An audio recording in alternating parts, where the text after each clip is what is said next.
ఇంక నేను తర్వాత సినిమాలు చేస్తానో కూడా లేదో నాకు తెలియదు, కానీ నాకు ఇష్టమైన నిర్మాత, తెలుగు చిత్ర పరిశ్రమకి నిజంగా ఒక అండగా ఉన్న నిర్మాత, I want give my best to him.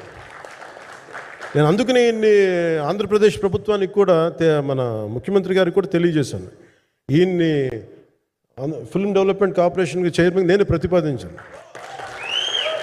అంటే నాకేంటంటే I don't want it to be a political. ఆయన నా నిర్మాతని కాదు, ఈయన అందరు హీరోలతో తీశారు. ఈయన పాన్ ఇండియాలో ప్రతి ఒక్కరు తెలిసి ఈయనంటే ఇలాంటి వ్యక్తి ఉంటే మన తెలుగు చిత్ర పరిశ్రమకి బాగుంటుంది. అలాగే ప్రత్యేకించి తెలుగు చిత్ర పరిశ్రమ అనేది నాకు ఈ టాలీవుడ్ అనే పదాలు నాకు వాడటం నాకు ఇష్టం అన్న. Bollywood, Tollywood, Kollywood, Mollywood. Why should we ape Hollywood? We have a greater story narrative ability మన దగ్గర ఉంది. We have a greater story telling ability. We don't have to ape Hollywood.